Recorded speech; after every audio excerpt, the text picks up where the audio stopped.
The Colts found a promising coach from the Eagles once before. Will they go back to Philly for their next head coach? Let's get to it. You are Locked On Colts, your daily Indianapolis Colts podcast. Part of the Locked On Podcast Network, your team every day.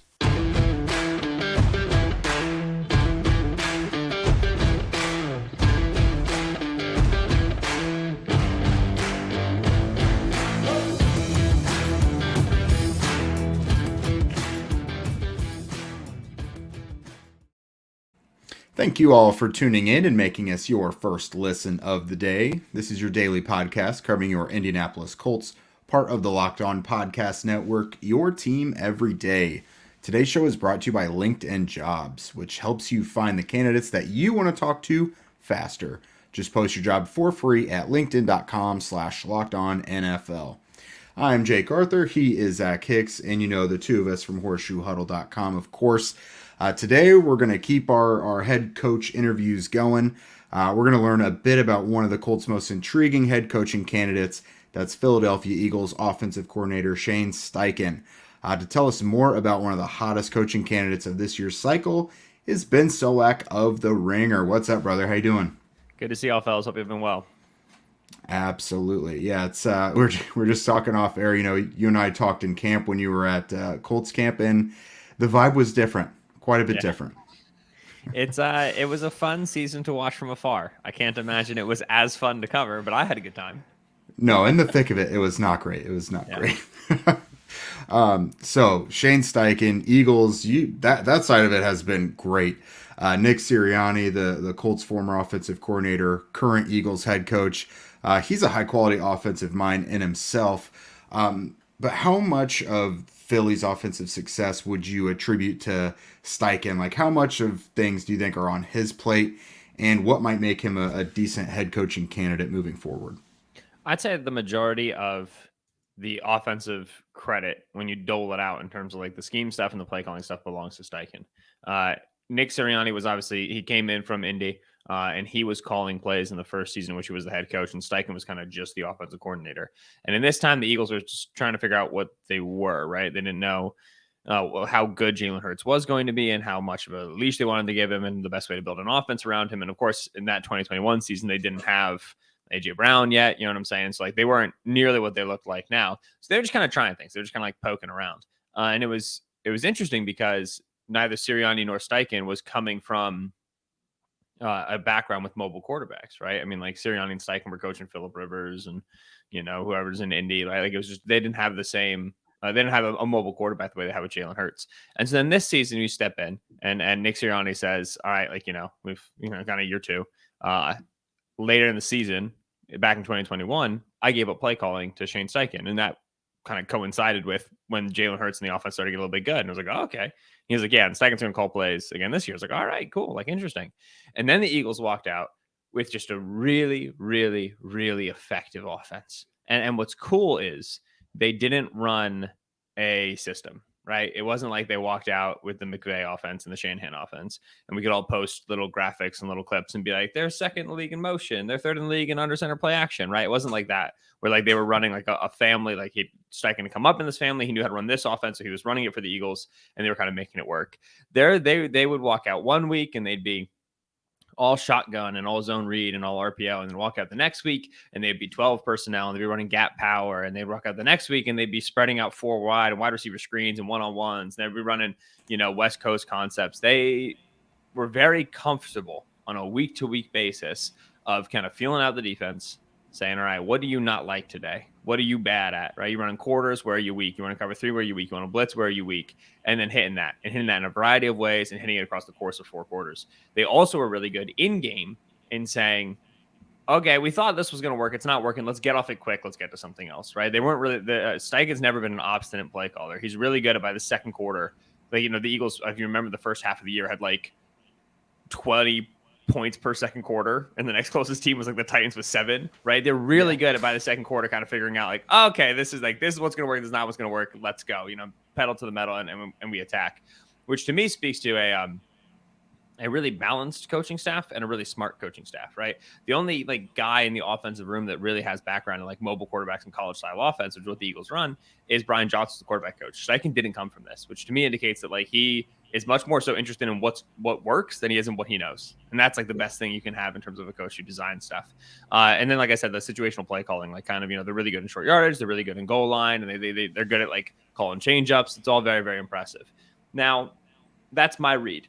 Right. And that's been a lot of people's reads. Have been, Connor Orr wrote a great piece about Steichen for Sports Illustrated. Like, that's the general read. We'll see. You know what I'm saying? Like in the event that Steichen goes somewhere else and it's not a Jalen Hurts and it's a totally mobile pocket passer, like hypothetically, wherever he ends up, then he's going to have to design a more diverse passing game because Eagles don't run a lot of pass concepts. They run like 7 concepts over and over and over again. And they don't really get any more, complex than that. So it's always difficult to extrapolate and say like, yeah, this guy does this and he'll be able to take this to the next place he goes. But from what I've seen over Steichen the last 2 years, he's a smart cookie. He cares about what works and he knows how to get what works. He knows how to figure it out. And to me, that's really awesome. That's exciting to see. Yeah, for sure. And he has a really impressive background working with Phillip Rivers as QB coach, working with Justin Herbert, and now with Jalen Hurts. And he's had a lot of success every single place he's gone. Something I find interesting, though, is what we see a lot with teams is when they do fire a longtime head coach. Frank Reich was in Indy for quite a few years, and he had a lot of success. And obviously, it went downhill this past season. But you usually see teams go to a very, very different style of coach and just a very different direction. It's always like if we go rah defensive guy one time, we'll go innovative young offensive mind this time. When it comes to Steichen versus Frank Reich, how do those two kind of compare as coaches from your experience with both of those guys? I'm very sorry, Zach. I got a text from my sister and I was looking at it. I did not hear your question. Can you say your question again?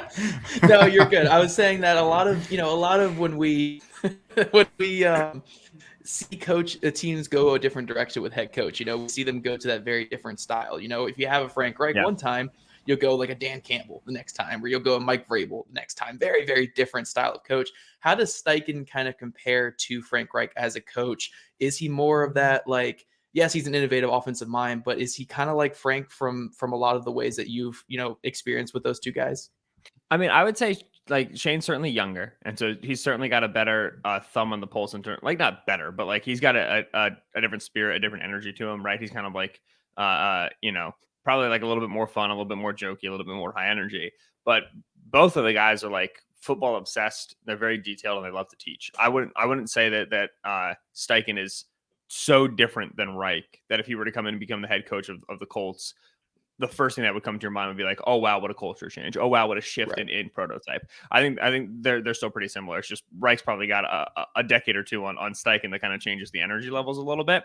They're cut from a similar cloth though. Like, if you just trace like the Doug Peterson to Frank Reich to Nick Sirianni to Shane Steichen line and kind of, fold in some like Ken Wisenhunt from the Chargers days in there and like, just generally this group of guys, they speak West Coast.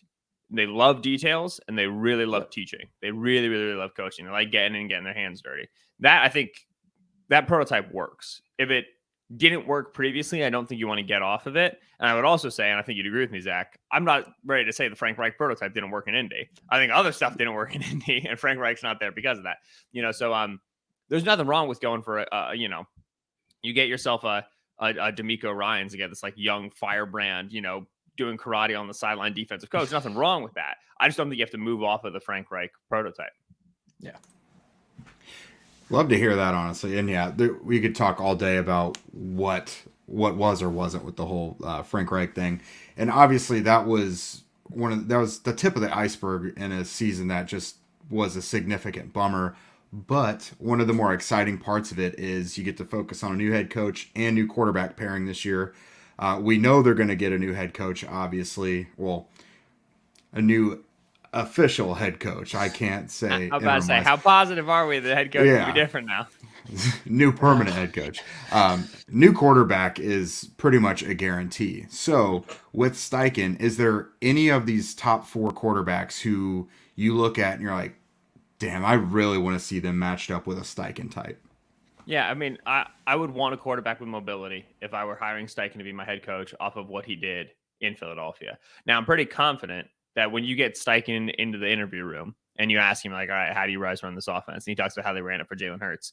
And then you ask him like, hey, what would you do if your quarterback couldn't run like Jalen Hurts? He's gonna have a really good answer, right? Like as Zach brought up, Phillip Rivers to Justin Herbert, like they were just dicing kids up from the pocket. You know what I'm saying? So I don't think it's incapable there, but if you're hiring Shane Steichen to be your head coach, which like 2 years ago nobody was trying to do, it's because of what he's done with Jalen Hurts. So that you want to chase that trail. You want to go down that direction. In which case, like, yeah, your Anthony Richardson and your Will Levis are going to be the guys that fit that more so than your Bryce Young, your CJ Stroud. Levis isn't a crazy good athlete. I think he's more of like a Tannehill than he is a Daniel Jones in terms of like how well he moves at his size or some of these bigger, thicker guys. But I'm more comfortable running him than I am running a Bryce Young just because of the body armor, right? The density. I don't really want to incorporate Bryce Young in my running game. Stroud from Ohio State, not much of a running quarterback. Richardson's the guy that's really exciting, right? And if like, you're at the point where you're hiring Steichen, and I brought up Brian Johnson previously, the Eagles quarterbacks coach. He was in Florida before he took the Eagles job. And so he's the sort of guy who he's going to know Richardson. And if you're hiring Steichen and Steichen's bringing an OC with him and he's talking about Brian Johnson, then that's the through line to Anthony Richardson, where like they're going to know that guy. And if Johnson likes him and thinks he's worth the development, then like that makes sense for the Colts. That's the sort of thing you chase if this hire ends up being the case. Yeah, for sure. And that kind of leads to my next question here. You mentioned Brian Johnson there.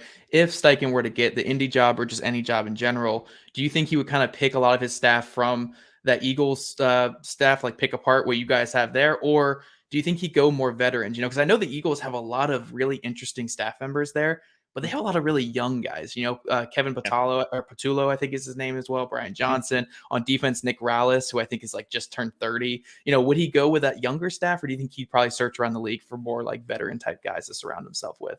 So I would say that at like quarterback and wide receiver and positions like passing game coordinator, I think you can go young, and I think you should go young because I like the modern approaches that you see at those spots, right? Like to me, like like Darrell Bevel designs a good West Coast game the same way that Shane Steichen does.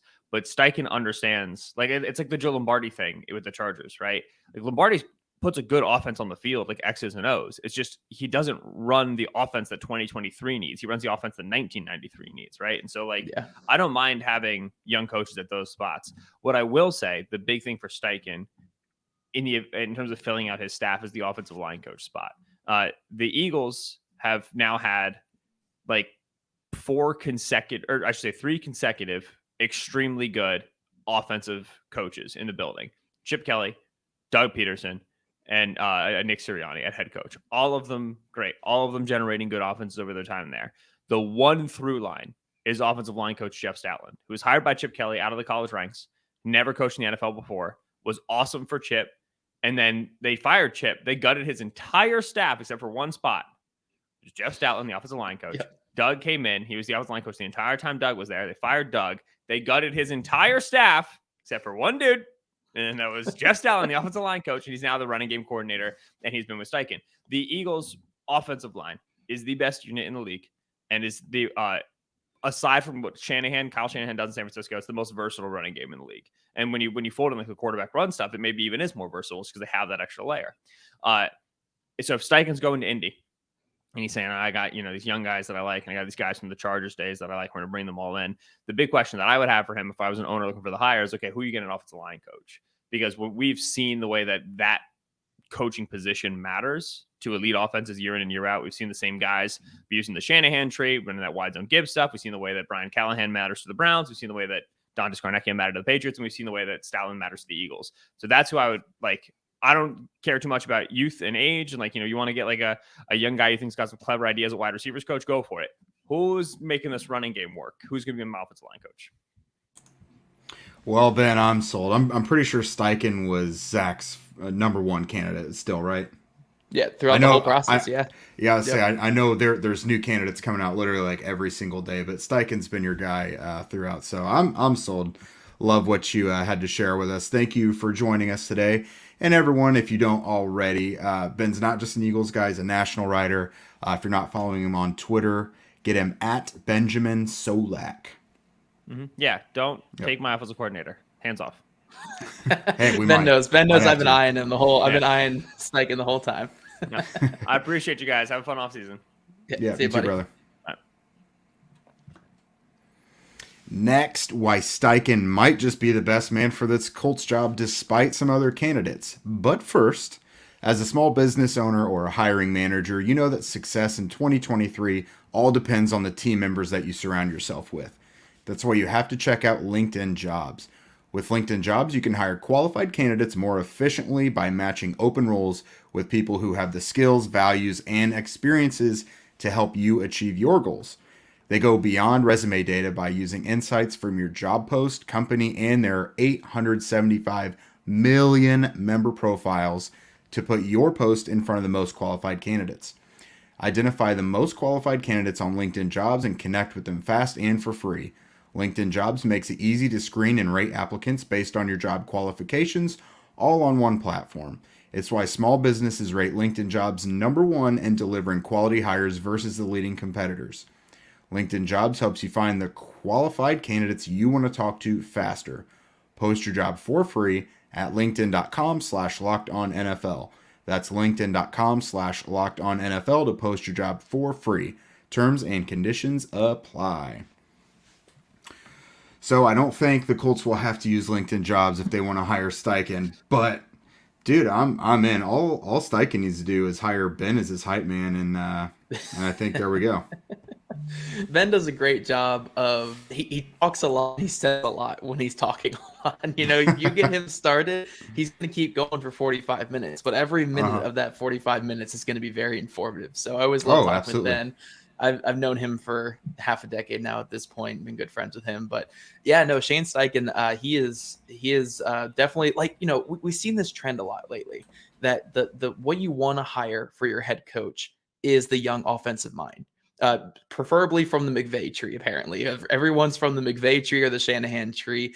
You know, Mike LaFleur with Matt LaFleur, sorry, with the Green Bay Packers. Obviously, they've had one of the better records in the league the last couple seasons.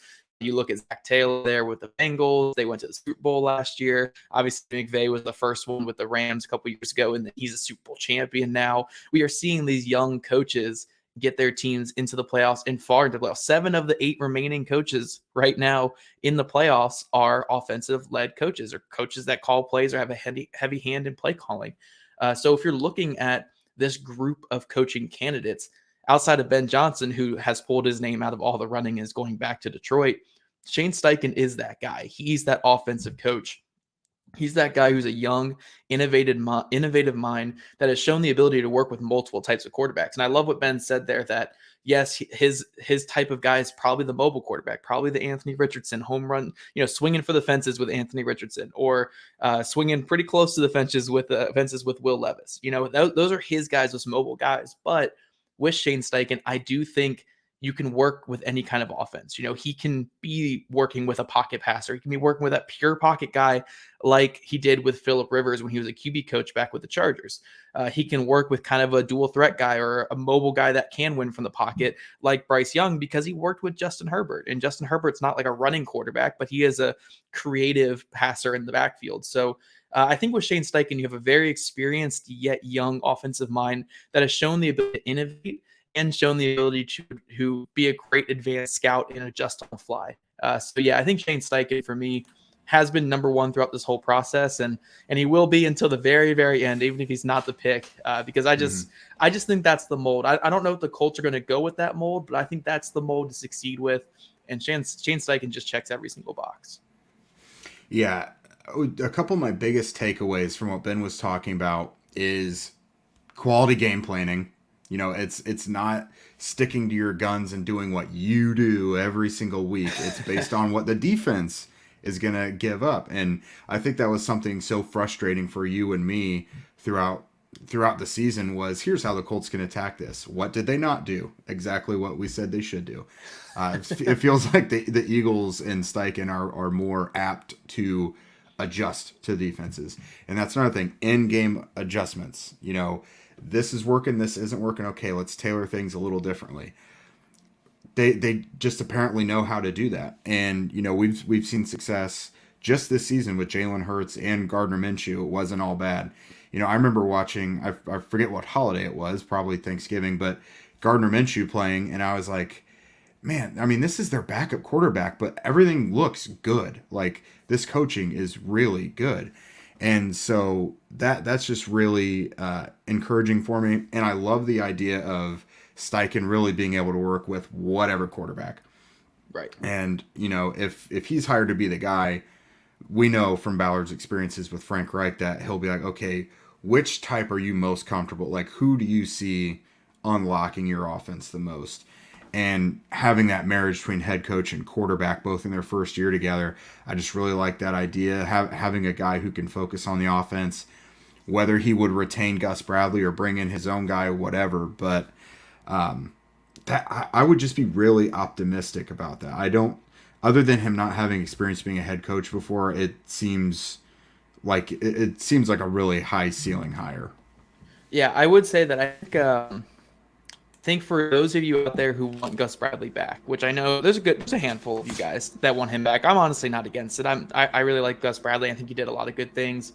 I think the chances of Gus Bradley staying on as defensive coordinator just skyrocket if Shane Steichen is hired, mainly because they worked together with the Chargers when it was the San Diego Chargers. They both worked there together. And then also this year when they played against each other, Steichen's offense was clicking for most of the year. They come against Indy, the second game under the Just Saturday thing, the whole Just Saturday era, and they only scored 17 points against this Indy defense. And this Eagles offense was clicking for the whole year up until that point, and then that kind of started their little bit lull late in the season.